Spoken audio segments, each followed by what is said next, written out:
தேசியத்தை தனது படைப்பால் ஈர்த்த சவுந்தரா கைலாசம் அவர்களின் நினைவை போற்றும் விதத்திலும்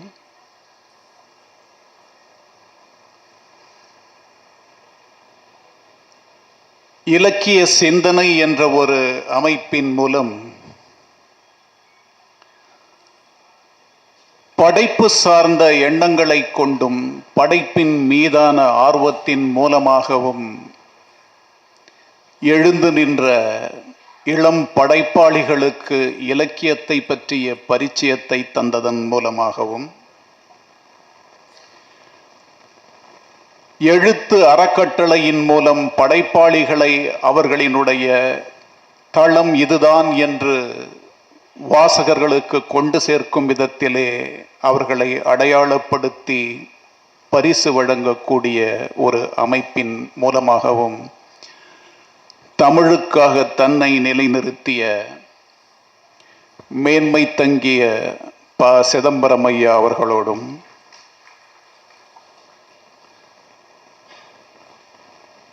தமிழகத்தின் சித்தன் என்று உலகமே கொண்டாடுகிறது திருக்குறள் தந்த பேராசானை,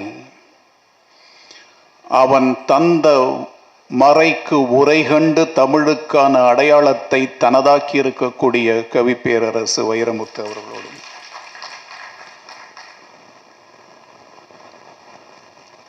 ஆத்மார்த்தி என்கிற ஒரு படைப்பாளனின் தனித்துவத்தை பற்றி இங்கு பதிவு செய்த முனைவர் அரங்கமல்லிகா அவர்களோடும் இப்படித்தான் ஒரு படைப்பாளியை அடையாளம் காண வேண்டும், இந்த நாவல் உங்களுக்கு படைப்பின் உன்னதத்தை தொட்டு காட்டும் என்று பதிவு செய்த முனைவர் பர்வீன் சுல்தானா அவர்களோடும் கவிதா சேது சொக்கலிங்கம் அவர்களோடும் இந்த நடுவர் குழுவிலே இடம்பெற்றிருக்கக்கூடிய பேராசிரியர் ரவிக்குமார் அவர்களோடும் முனைவர் மா. ராஜேந்திரன் அவர்களோடும் இந்த விழாவிலே கலந்து கொண்டிருக்கக்கூடிய அன்பர்கள் உங்கள் அனைவரோடும் கலந்து கொள்வதில் பெரும் மகிழ்ச்சி.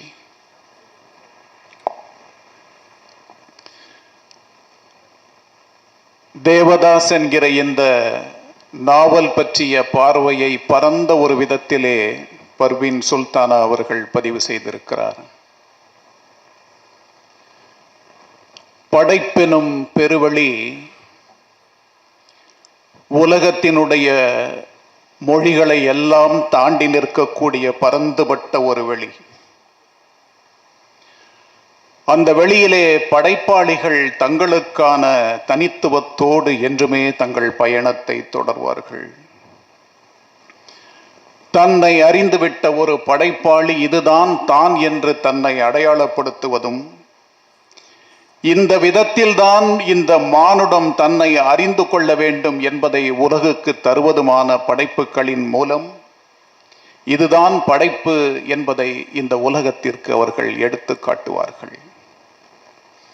உன்னதமான கவிதைகளை தந்தவர்கள், கதைகளை யாத்து தந்தவர்கள், ஒரு நீண்ட கதையாடலை தனக்குரியதாக்கி இந்த மண்ணிலே பதிப்பித்து காட்டியவர்கள் என்று படைப்பாளிகளின் தளத்தை நாம் அறிய தந்தால், எத்தனையோ ஆயிரம் ஆண்டுகளுக்கு முன்பு படைப்பு எனும் ஆகப்பெரும் ஆகிருதி எழுந்து நிற்கிறது. உலகத்தின் ஆதி காவியம் கில்காமெஷ் என்று சொல்வார்கள். கில்காமெஷ் படைக்கப்பட்டது எந்த காலம், படைத்தவன் யார் என்று இதுவரை அறுதியிட்டு சொல்ல முடியாத அந்த படைப்பு உலகத்தின் மிக பெரும் படைப்புகளில் ஒன்றாக இன்றும் அறியப்படுகிறது. அரிஸ்டாட்டிலும் சாக்ரடஸும் தங்கள் சிந்தனைகளை பதிவு செய்தார்கள். ஹோமரினுடைய காவியங்கள் உலகத்தின் சிறந்த காவியங்களாக அறியப்பட்டன. இது ஒரு தளம். இதிலிருந்து மாறுபட்ட படைப்புகளை படைப்பாளர்கள் தந்தார்கள். Ezra பவுண்டும் DS. எலியட்டும் கிப்ரானும் பைரனும் ஷெல்லியும் கவிதைகளை தந்த விதம் உலகத்தில் இன்றும் மிகப்பெரிய அளவிலே பாராட்டப்படுகிறது. மாப்பசானின் கதைகள் இன்றும் சிறந்ததாக கொண்டாடப்படுகின்றன. காப்கா தனக்கான அந்த அடையாளத்தை பதிவு செய்தான். காமியூஸ் தந்த படைப்புகளின் உன்னதம் பல நூற்றாண்டுகளை தாண்டி நிற்கும். நவீனத்துவத்தை தொட்டு நிற்கக்கூடிய தாஸ்தாவிஸ்கியும் மார்க்வஸும் ஜேம்ஸ் ஜாய்ஸும் பல்வேறு விதங்களிலே புதுமைகளை புகுத்தி தந்தார்கள். படைப்பு தன்னை என்றும் அடையாளப்படுத்தி கொண்டே இருக்கும். இதுதான் படைப்பு என்று அறியப்படக்கூடிய அந்த ஒரு கணத்திலேயே அது தனது முகத்தை வேறு விதத்திலே காட்டித்தரும். அதுதான் படைப்பின் சிறப்பு. இந்த விதத்திலே படைப்பு எனும் ஆகிருதியை உணர்ந்து பார்க்க வேண்டும், தொட்டு பார்க்க வேண்டும் என்கிற ஒரு தாழாத ஒரு காதலினால் எழுந்து நிற்கக்கூடியவர்கள் தான் படைப்பாளர்கள். ரசிக்கத்தக்கதாகத்தான் இருக்கிறது என்று எதுவென்றாலும் பார்த்து கொள்ளலாம் என்கிற மனநிலையை பதிவு செய்து காட்டியவன் 2000 வருடங்களுக்கு முன்பு வாழ்ந்த ஓரேல் உழவர் என்கிற ஒரு புலவன். மனிதர்கள் இப்படித்தான் இருப்பார்கள் என்று இல்லை. எப்படிப்பட்ட வாழ்க்கையை வேண்டுமானாலும் இயற்கை மனிதர்களுக்கு வழங்கலாம். சிறப்பில் சிதடும் உறுப்பில் பிண்டமும் கூனும் குருடும் மாவும் மருளும் உழப்பட வாழ்நருக்கு என்பேரெச்சம் என்றிவை எல்லாம் முன்னர் அறிந்ததும் பேதமை அல்லது ஊதியம் இல்லென முன்னம் அறிந்தோர் கூறினர். அதனால் அறமும் பொருளும் இன்பமும் மூன்றும் ஆற்றும் நின் செல்வம் பெரும ஆற்றாமை நின் போற்றாமையே என்று முதுகண்ணன் சாத்தனார் என்கிற ஒரு புலவன் பதிவு செய்தான். எப்படிப்பட்ட மனிதர்கள் வேண்டுமானாலும் இந்த உலகத்திலே தோன்றலாம். எப்படிப்பட்ட வாழ்க்கை வேண்டுமானாலும் உங்களுக்கு அமையலாம். கண் தெரியாதவர்களாக, காது கேட்காதவர்களாக, பேச முடியாதவர்களாக, நடக்க முடியாதவர்களாக அமையக்கூடியதுதான் இந்த மனித வாழ்க்கையினுடைய அம்சம். இவை அனைத்தையும் உறந்து அறமும் பொருளும் இன்பமும் ஒன்றும் ஆற்றும் பெருமனின் செல்வம் ஆற்றாமை நின் போற்றாமையே என்று சொன்னான் முதுகண்ணன் சாத்தனார் என்கிற அந்த புலவன். அதுதான் உலகத்திலே தோன்றி இருக்கக்கூடிய மனித உயிர்களுக்கான வாழ்க்கை. இந்த வாழ்க்கையினுடைய அடிநாதத்தை தந்த படைப்புகளை வாசித்ததால் ஆத்மார்த்திக்கு ஒன்று தோன்றுகிறது. சிறுவயது பிராயமாக இருக்கட்டும், நடுத்தர வயதாக இருக்கட்டும், முதுமையை நாடி செல்லக்கூடிய பருவத்தை தொடக்கூடியவர்களாக இருக்கட்டும், வாழ்வின் போக்கும் சாரமும் இயற்கை விதித்தபடிதான் இருக்கும் என்று தோன்றுகிறது. அதனால்தான் தேவதாஸ் என்கிற இந்த நாவலில் இருந்து விலகி மிட்டாய் பசி என்கிற அவர் எழுதிய ஒரு நாவலை பற்றி ஒரு சில நிமிடங்கள் சொல்லிவிட்டு என்னுடைய உரையை நான் நிறைவு செய்யலாம். வாழ்க்கையின் தன்மை சிறு பிராயத்திலே எப்படி இருக்கும்? வாழ்க்கை அதன் போக்கிலே எடுத்து வைக்கப்படக்கூடிய வசதிகள் வாய்ப்புகளை சார்ந்து அமையும். பள்ளியிலே சென்று படிக்கக்கூடிய ஒரு சிறுவனுக்கு சூழ்நிலைகள் எப்படி வேண்டுமானாலும் மாறலாம்.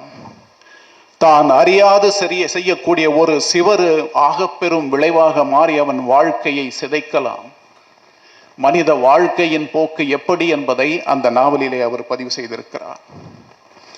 எந்த விதத்திலும் தன்னை அறிந்து கொள்ள முடியாத ஒரு பெண், தன் கணவனால் வஞ்சிக்கப்பட்ட ஒரு பெண், வாழ்க்கையின் சுகத்தை எந்த விதத்திலும் பார்த்து விடாத ஒரு பெண், வாழ வேண்டிய வாழ்க்கையின் அடுத்த கட்டத்தை தேடி அலைந்து செல்லக்கூடிய மனதை உடைய அந்த பெண், தன் மகனையே நேசிக்க முடியாத மனநிலையோடு வாழ்க்கையின் அடுத்த கட்டத்தை நாடக்கூடிய அந்த பெண், பள்ளியிலே தன் மகன் செய்த சிறு தவறின் காரணமாக அவனை புறந்தள்ளுகிறாள். பல்வேறு பிரச்சனைகளால் உந்தி தள்ளப்பட்டு அந்த சிறு சிறு விஷயங்களால் பாதிக்கப்பட்ட அவன் செய்யாத ஒரு குற்றத்திற்காக வாழ்வை இறுதி வரை தொலைக்கக்கூடிய ஒரு நிலைக்கு தள்ளப்படுகிறான். தள்ளப்பட்ட அந்த மனிதன் தன் இளம் பிராயத்தை கடந்து வாழ்வின் அடுத்த கட்டத்தை நாடி செல்கையிலே, அடைந்து செல்கையிலே, எவனோ ஒருவன் செய்த தவறுக்காக தான் அனுபவித்த தண்டனை இதுதான் என்று அவன் வாழ்க்கை முழுவதும் பார்த்த அந்த ஒரு தளத்திலிருந்து அந்த தவறை செய்த அந்த ஒரு பால்ய காலத்து சிநேகிதனை சந்தித்து, இனிமேல் உன்னை என்ன செய்வது, நான் எந்த விதமான தண்டனையை உனக்கு நான் தருவது, இந்த தண்டனையை கொடுக்க வேண்டிய மனநிலையில் நான் இல்லை என்று அவனை விட்டு விலகி போவதாக முடிகிறது அந்த நாவல். இதுதான் மிட்டாய் பசி என்று அவர் எழுதியிருக்கிறார். சிறுவயதில் அடைய வேண்டிய விஷயங்கள் அடையத்தக்கனவாக இல்லாமல் போயிற்று. சிறுவர்கள் எப்படி வாழ வேண்டும், இன்றைக்கு உலகம் முழுக்க சிறார்களினுடைய குற்றங்கள் எப்படி இருக்கிறது? சிறையிலே அடைக்கப்பட்ட இந்த ஒரு சிறுவன், அவனை போன்ற வயதொத்த சிறுவர்கள் என்னென்ன விதமான குற்றங்களை செய்திருக்கிறார்கள்.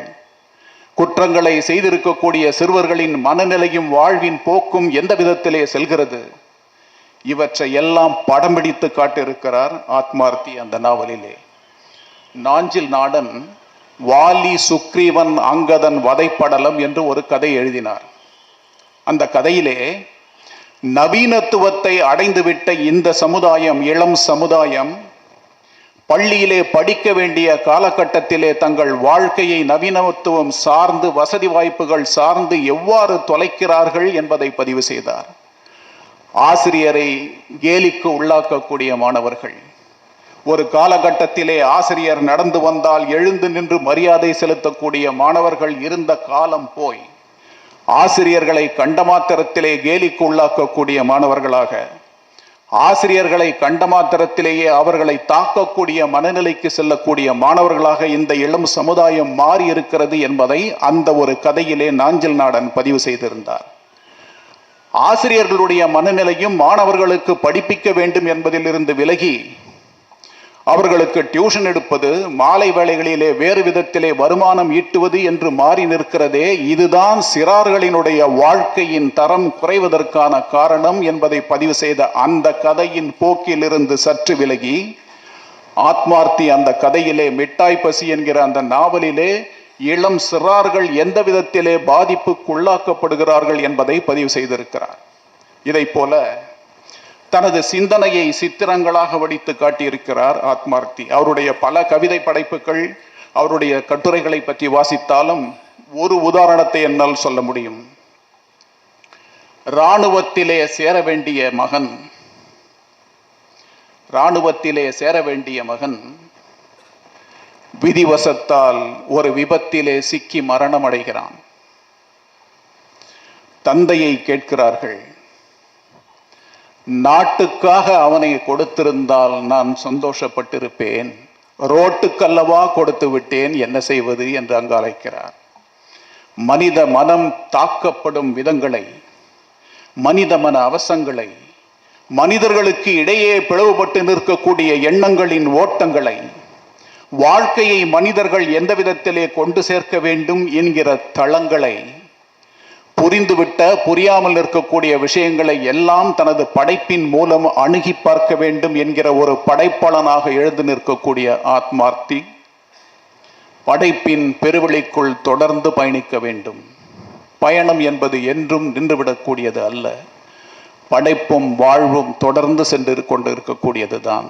பயணம் இல்லாத வாழ்க்கை உலகத்தில் சாத்தியமில்லை.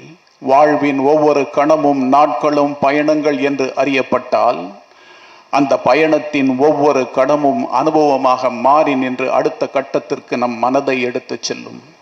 மனதை எடுத்து சொல்லக்கூடிய வழிகளை வடித்தெடுத்து காட்டக்கூடியவர்கள் படைப்பாளிகள் என்றால், படைப்பாளிகளின் வரிசையிலே ஆத்மார்த்தி என்றும் நிற்பார். அவருக்கான வாழ்த்துக்கள். நன்றி.